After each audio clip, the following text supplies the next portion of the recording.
Bonsoir les amis, fans de l'Olympique lyonnais, bienvenue dans cette vidéo d'actu avec deux dossiers quand même importants. Le premier, vous le voyez en titre, menacé par l'UEFA, l'OL a échappé à l'exclusion de l'Europa League. On va revenir là-dessus dans quelques instants. Autre info, ou tout du moins non-info, puisque vous le savez, j'avais sorti une vidéo sur Ryan Cherki qui s'était mis d'accord avec le Borussia Dortmund. Dortmund a posé sur la table les 22,5 millions demandés, on va dire, dans la clause Gentleman Agreement de la prolongation de Ryan Cherki. Cette clause qui n'est pas écrite, qui n'a pas de valeur légale, mais on va dire qui engage la parole du club, la parole du joueur. Cette clause disait que si un club arrivait à poser 22,5 millions, l'Olympique lyonnais accepterait de laisser partir Ryan Cherki. Donc Ryan Cherki s'est mis d'accord avec le Borussia Dortmund. Le Borussia Dortmund a communiqué une offre ce matin à 22,5 millions, donc le montant de la clause. Et John Textor s'est opposé au transfert de Ryan Cherki en disant que il pouvait pas le remplacer. Alors bon, on va voir quand même comment Ryan va réagir à cette situation. Quand même savoir que depuis le mois de septembre, il a été mis dans le loft. On lui a un peu tordu le bras pour qu'il prolonge. Bon, on lui a aussi augmenté son salaire. On lui a fait donc une promesse que s'il y avait une offre de 22,5 millions au moins, il pourrait partir. Les SMS, les messages WhatsApp qu'il a échangés avec Nasser El Khelaifi et qui parlaient de Ryan Cherki et de son entourage comme des assholes, c'est pas moi qui l'invente. Évidemment, tout ça, quand même, Cherki pourrait quand même en avoir gros sur la patate, puisque au moment où un club, le Borussia Dortmund, pose les 22,5 millions, Textor dit non, mon coco, tu vas rester ici. Donc on va voir comment Ryan va réagir, mais bon, à sa place quand même, il se pourrait que ça se passe un petit peu mal, qu'il soit un petit peu démotivé. Vous me direz, ce serait pas le seul dans cette équipe, parce qu'on a l'impression quand même qu'il n'y a pas énormément de joueurs qui sont motivés dans l'équipe. Du coup, cela clôt le mercato de l'OL. Vous voyez à l'écran les joueurs qui sont partis. Alors, certains sont partis gratuitement, ça fait quand même des économies de salaire. On pense évidemment à Anthony Lopez, Adrielson, lui, est prêté, Benrahma est prêté également avec une option d'achat obligatoire de 12 millions plus 3 millions de bonus au cas où Neom, le club d'Arabie Saoudite et qui évolue actuellement D2, serait promu en première division. Donc les 12 millions d'options d'achat seraient obligatoires. Jeffinho qui est reparti à Botafogo, je rappelle quand même que c'est le scénario que je vous décris depuis des mois et des mois. Maxence Cacré, lui, est parti à Com pour environ 15 millions plus 1,5 million de bonus. Zaha est reparti à Galatasaray, donc là aussi des économies de salaire, idem pour Cacré. Gifterman, lui, est parti à Hoffenheim pour 10 millions et un petit peu de bonus également. Diawara parti en prêt au HAC. Et enfin, Luis Enrique, qui appartenait à l'Olympique lyonnais, vendu au Zénith Saint-Pétersbourg pour 33 millions. Et cet argent-là va revenir dans les caisses de l'OL. Donc ça fait quand même 63 millions qui rentrent dans les caisses. Alors certaines autres vont rentrer cet été, notamment pour Benrahma. Et bien entendu, ça fait des économies de salaire. Alors en économie de salaire, on va arriver aux alentours de 14 à 15 millions, auxquels il faut rajouter évidemment les 40% de charges sociales. Donc on va arrondir à 20 millions. C'est pas rien, mine de rien, parce qu'on a une masse salariale qui doit être amoindrie.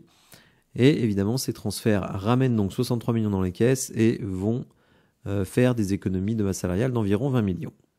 Alors vous le savez, les feuilletons avec la DNCG, c'est un peu la grande histoire d'amour depuis 2 ans. On n'entendait parler jamais de la DNCG de l'Olympique lyonnais. Les années précédentes, vraiment, c'était un non-sujet. Et depuis l'été 2023, en 4 mercato, on a été bloqué 2 fois. Alors, théorie du complot, vous le savez, notamment alimentée par Daniel Riolo, qui Bah, faut comprendre un truc avec Daniel Riolo, c'est qu'il a des obsessions, il a des lubies. Alors, il déteste à un point qui n'est même pas concevable Vincent Labrune et Nasser El Khelaifi. Et donc, comme John Textor s'oppose à Vincent Labrune et à Nasser El Khelaifi, bah, les ennemis de mes ennemis sont mes amis. Et donc, lui, il soutient Textor à fond. Il dit que tout ce qui se passe mal à l'Olympique lyonnais, c'est de la faute du PSG et de la Ligue, du grand n'importe quoi. Alors évidemment, ça plaît aux supporters, hein. Comme ça permet de penser que tout ce qui va mal dans le club, c'est pas de notre faute, c'est de la faute des autres. Donc, bah, figurez-vous que, alors là, il va dire, bah oui, mais quand même, Nasser El Khelaifi, il a aussi du pouvoir au niveau européen, puisque figurez-vous que, eh bien, l'UEFA est sur notre dos. C'est une information d'ailleurs qui avait été donnée par l'équipe à l'époque. Et une délégation financière était venue au mois de décembre pour regarder un petit peu les comptes de l'OL. Évidemment, quand ceux-ci ont été publiés, donc à la mi-novembre, eh bien, ça a commencé à faire jaser, puisque la continuité de l'exploitation n'était pas garantie par les auditeurs, etc., etc. Donc, ni une ni deux, la première chambre de la CFCB, donc le Club Financial Control Body, donc qui est une sorte de DNCG européenne, eh bien, est venu à Lyon et a regardé les comptes. Et ils sont bizarrement, quand même bizarre, ce grand complot non plus français, mais désormais international contre l'Olympique lyonnais. Eh bien, figurez-vous qu'ils avaient exclu, écoutez-moi bien les amis, ils avaient exclu l'Olympique lyonnais des compétitions UEFA 2024-2025, donc l'Europa League actuelle, sauf si le club se soumettait avant le 30 janvier 2025 avec la présentation d'états financiers validés par des auditeurs, chose qui a été faite, qui a été publiée, et donc du coup la sanction a été levée. Mais vous voyez que moi, j'essaye de me battre de faire de la vulgarisation de ces éléments, de ces affaires-là, en balayant d'un revers de la main le complot. Bon, je sais que je ne suis pas toujours très entendu, mais enfin bon, à un moment donné, les chiffres, ils sont ce qu'ils sont. On peut essayer d'inventer ce qu'on veut. Il y a des règles, elles sont connues. 70% des salaires, enfin, les salaires ne doivent pas excéder 70% des revenus, c'est connu, ça existe, et si vous êtes en dessous, on vous embête pas, si vous êtes au-dessus, on vous embête. D'ailleurs, je constate que ceux qui disent que les blocages réalisés par la DNCG, donc à l'été 2023 et donc cet hiver, oublient de mentionner que à l'hiver 2024 et cet été, on n'a pas du tout été empêché, tout simplement parce que justement, on était dans les clous. Donc, arrêtons les fantasmes, non. Si on en est là, c'est parce qu'on a un propriétaire qui suit son propre agenda et qui n'en a absolument rien à faire de la DNCG. Moi, évidemment, quand c'est l'UEFA qui débarque et qui vous dit « Attention, si vous mettez pas le pognon, on vous exclut de la Coupe d'Europe », évidemment, là, tout de suite, ça commence un peu à flipper. Et c'est pour ça qu'il y a eu ces apports qui ont été faits, qui ont été très médiatisés, donc 83 millions, plus les 63 millions que je viens de vous montrer. Donc évidemment, quand vous mettez tout ça au pot, ça permet de faire passer le budget. Mais attention, parce qu'on est et on reste dans l'œil du cyclone. Il nous est dit dans l'équipe qui reprend un communiqué de l'UEFA que je n'ai pas réussi à trouver, pour être honnête avec vous.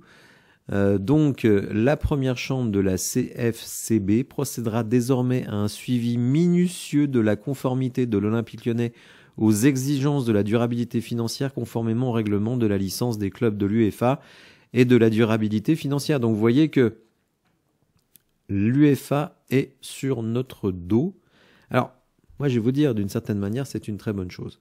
C'est une très bonne chose parce que finalement, on voit que quand la direction a les mains libres, elle fait n'importe quoi. Donc finalement, qu'il y ait des organes financiers qui viennent un petit peu serrer les vis, eh ben, ça évite de faire un peu n'importe quoi. Donc au final, c'est un mal pour un bien.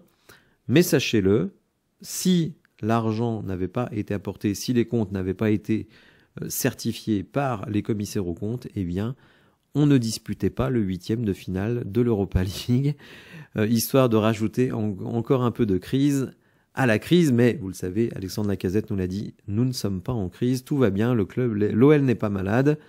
Je ne sais pas ce qu'il faut pour qu'on soit malade, mais en tout cas, pour le moment, on n'est pas malade. Voilà les amis, j'espère que cette vidéo vous aura intéressé. Si c'est le cas, n'hésitez pas à la liker, à vous abonner à la chaîne, et je vous dis à bientôt pour de nouvelles infos. Merci, au revoir.